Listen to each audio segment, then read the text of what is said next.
कर्म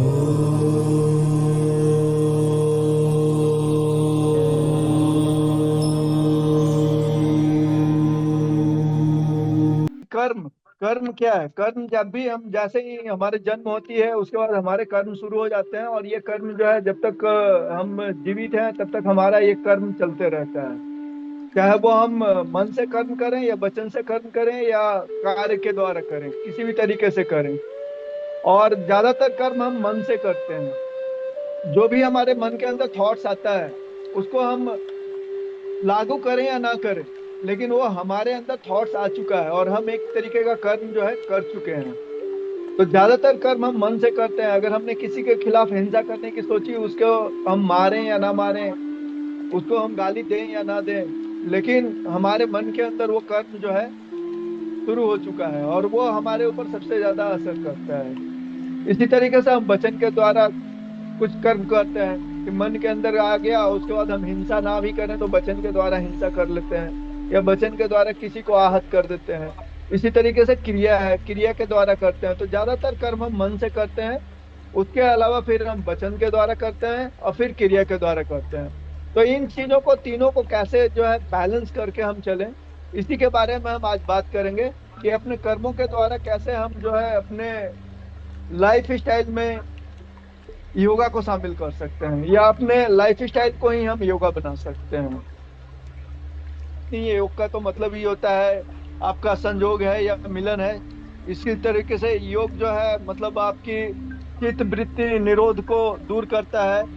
जो आपके बवंडर उठते हैं मन के अंदर, या जितने भी जो है आपके अंदर जो है फीलिंग्स आते हैं, वो जो भी भंवर उठता है उसको शांत करने की प्रक्रिया ही जो है वो आपका योग है।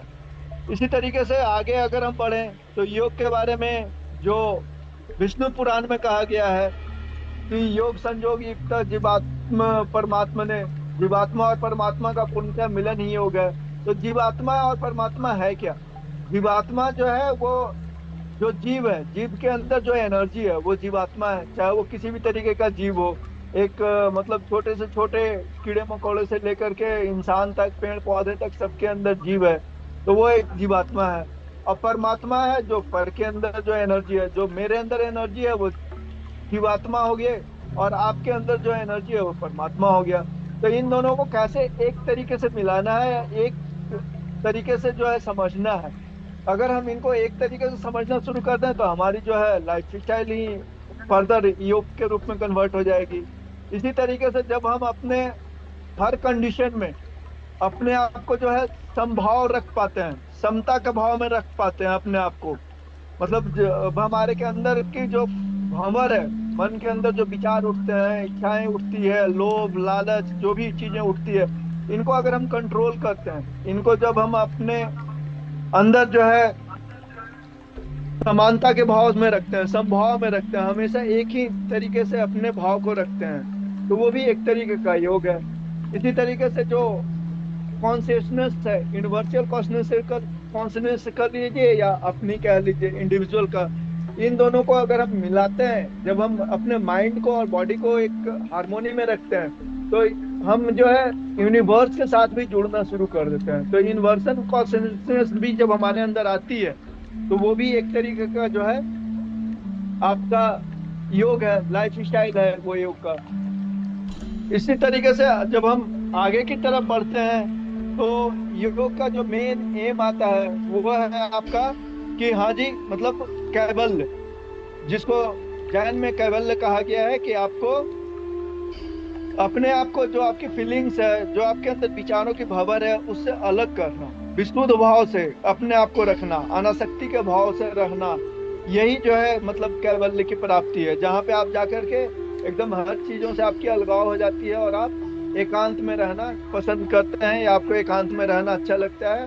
तब जो है वो एक तरीके से कह लीजिए कि कैवल्य की प्राप्ति हो जाती है।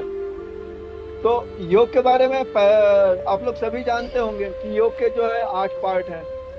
योग को 8 भागों में बांटा गया है, इसको कि अष्टांग योग कहते हैं। अष्टांग योग में सबसे पहले आपका आता है यम। यम का मतलब है कि आप गलत काम को ना करें। ठीक है, परित्याग करना एक तरीके से कह लीजिए, या परिहार करना। जैसे अगर आप परिहार करते हैं तो अहिंसा को परिहार करें, परित्याग करते हैं तो हिंसा को परित्याग करें। इसी तरीके से जो है हमेशा सत्य के साथ रहें। इसका नेक्स्ट स्लाइड है वो।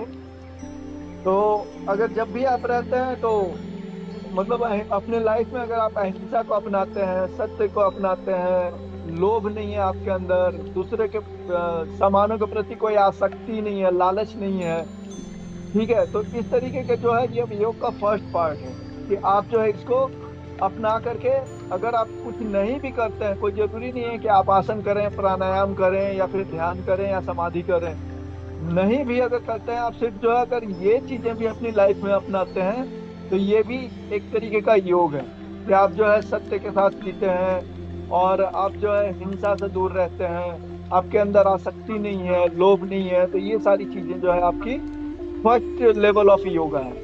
इसके बाद फिर इनको अगर आप अपनी लाइफ में नियम बना लेते हैं, जब आप नियम बना लेते हैं तो आप जो है पवित्रता के साथ रहना शुरू कर देते हैं, आप जो है चीजों को अध्ययन करना शुरू करते हैं, आप जो है मतलब भगवान की तरफ जो है आपकी समर्पण बढ़ती है, लोगों के प्रति आपकी समर्पण बढ़ती है, तो ये सारी चीजें जो है आपका नियम में आ जाता है कि जब आप यम को अपने नियम में शामिल कर लें तो वो दूसरे लेवल का योग हो गया। फिर आ जाता है आपकी कि आसन।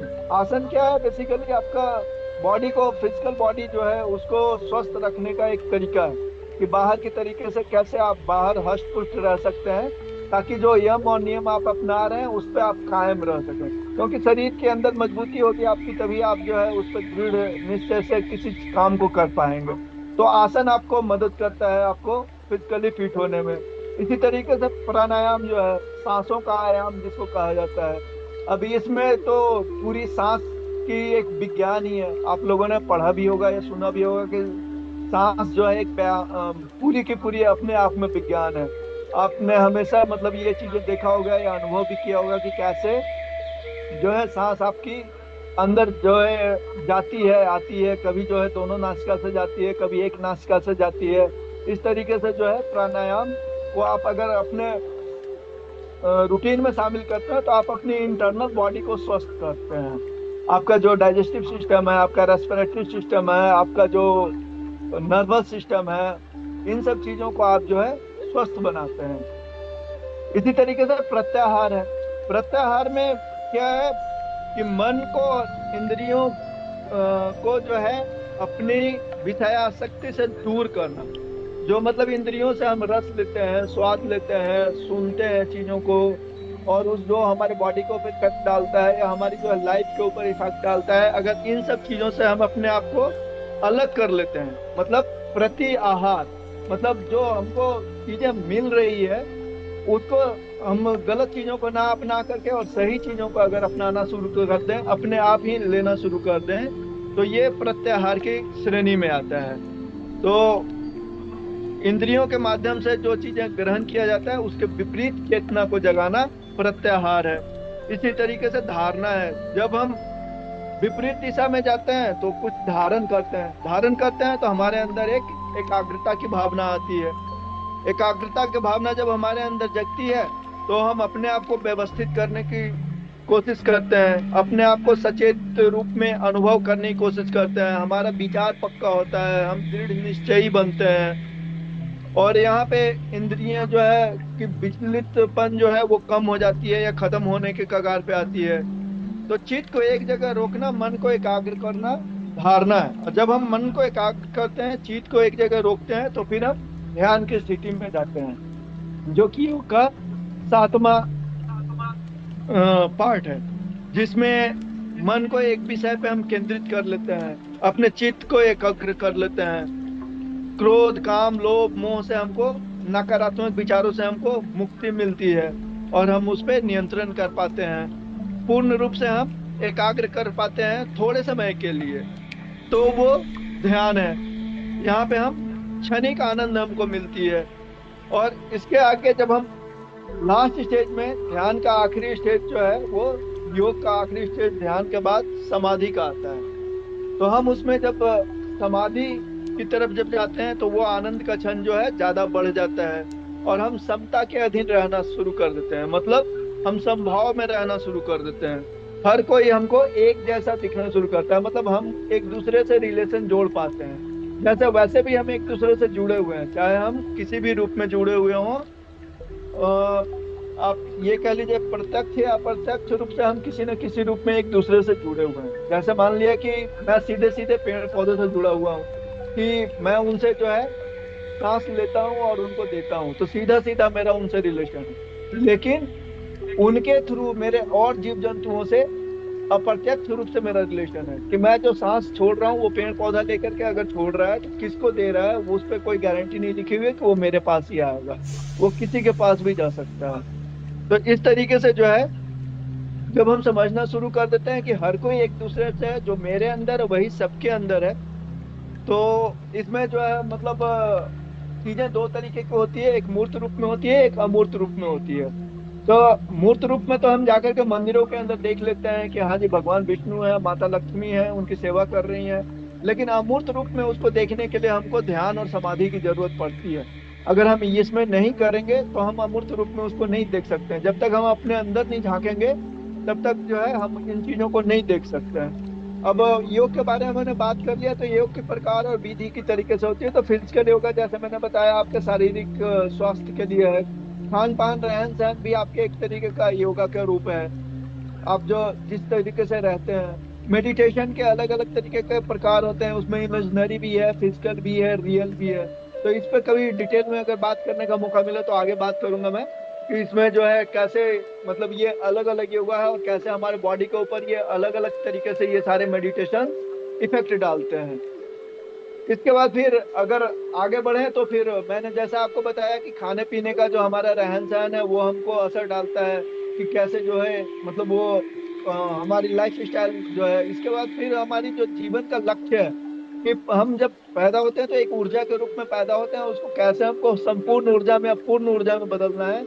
ये सारी चीजों का एक मैंने ये लिस्ट है कि कैसे कैसे जो है हमारी कन्वर्जन होती है लाइफ में, और कैसे हम उस तक पहुंच सकते हैं। इसके बारे में अगर कभी मौका मिला तो बाद में डिटेल में चर्चा करूंगा। इसके आगे जो है मतलब योग का अभी तक जो हमने बात किया उससे यही है कि अपने आप को जानना। जैसे कहा जाता है खुदा, खुदा का मतलब ही क्या है? खुद के बारे में अध्ययन करना। तो या फिर भगवान, भगवान मतलब जो प्रकृति से जुड़े हुए चीजें हैं, पंच तत्वों से जुड़ी हुई चीजें हैं, वो हो गया। तो ये यूनिवर्स से जोड़ना अपने आप को, अपने आप से जोड़ना अपने आप को योगा है। जैसे बुद्ध ने भी कहा बुद्धम शरणम गच्छामि, कभी उन्होंने नहीं कहा सिद्धार्थ के शरण में जाओ, उन्होंने कहा अपनी बुद्धि के शरण में जाओ। धम्मम शरणम गच्छामि का मतलब है कि प्रकृति की सेवा में आप जाइए। जो प्रकृति से जुड़ी हुई चीजें हैं, प्रकृति के शरण में जाइए, प्रकृति की सेवा कीजिए। वो आपके धर्म के मेन स्वरूप है। अगर हमारे वेदों में भी देखें आप तो सब चीजों के पूजन के बारे में बताया गया है, जी पांचों जी जी तत्वों के पूजन के बारे में बताया गया है। उसी तरीके से संगम है, संगम मतलब सबके साथ में लेकर के चलना, वो है संगम शरणम गच्छामि। हो गए। इसके जी बाद आगे अगर हम चलते हैं तो इसमें जैसे मार्ग कौन सा है कि जिसके थ्रू जो है हम चीजों को पा सकते हैं, जिसकी हम बातें कर रहे हैं। तो उसमें हमें जब ज्ञान होता है तो हम भक्ति की तरफ जाते हैं, भक्ति होता है तो फिर हम और ज्ञान मिलता है तो फिर जो है हम अध्यात्म की तरफ जाते हैं, और अध्यात्म जो है वो है स्वयं का अध्ययन। तो हम अपने आप का अध्ययन करके हम अपने आप को सृष्टि के साथ, पूरी जो है यूनिवर्स के साथ जोड़ सकते हैं। और जब ये सारी चीजें हमें शामिल हो जाती है तो हम अपने आप को मैनेज कर पाते हैं, और अपने आप को मैनेज करेंगे तो हम स्ट्रेस को भी मैनेज कर पाएंगे। और ये तो बेसिक चीज है कि मतलब जब तक हमारे अंदर अहंकार है तब तक हम किसी से जुड़ नहीं सकते हैं। तो उसको जब हम दूर करते हैं मैं को अपने अंदर से, तो हम पूर्ण बनाते हैं, और मैं के साथ जब सबको जोड़ते हैं तो हम अपने आप को संपूर्ण बनाते हैं। बाकी जब हम सबको आपस में जोड़ते हैं तो फिर वसुधैव कुटुंबकम बन जाता है। फिर अहम ब्रह्मास्मि वाली बात आ जाती है कि तेरा मेरा तो जो सोच का है वो बहुत कम देता है। जब हम सबके बारे में बात करते हैं तो वो हमको पूरे परिवार जो है, पूरे ब्रह्मांड को एक परिवार के रूप में देता है। ये जैसे देखिए आपके अंदर से ही ओम का स्वरूप जो है आपके अंदर से लिया गया है। अगर आप देखेंगे, अगर आप प्रॉपर तरीके से अ का उच्चारण करेंगे जोर से तो आपका नीचे के पार्ट्स में वाइब्रेशन होता है, आपका डाइजेस्टिव सिस्टम और रिप्रोडक्टिव सिस्टम है। आप ऊ का उच्चारण करते हैं तो आपका रेस्पिरेटरी सिस्टम में वाइब्रेशन होता है, और आप म का उच्चारण करते हैं तो आपका जो है नर्वस सिस्टम में वाइब्रेशन होता है। तो ये ओम का अगर हम प्रॉपर उच्चारण करते हैं तो वो हमारी बॉडी को एक्टिवेट करता है, हमारी बॉडी के एनर्जियों को एक्टिवेट करता है। तो इस तरीके से जो है हम अपनी योग को शामिल करके और पूरी तरीके से अपनी लाइफ स्टाइल को योग में कन्वर्ट कर सकते हैं। लाइफ स्टाइल, योगा को लाइफ स्टाइल में शामिल करके और पूरी की पूरी लाइफ स्टाइल को ही हम योग के रूप में बदल सकते हैं। हमको फिर बैठ करके कहीं योग करने की जरूरत नहीं है कि हम कहीं बैठ करके योग करें, या हम जो है प्राणायाम करें या आसन करें, या ध्यान और धारणा और समाधि करें। कहीं भी रह करके हम जो है योग कर सकते हैं, किसी भी हालत में रह करके हम योग कर सकते हैं।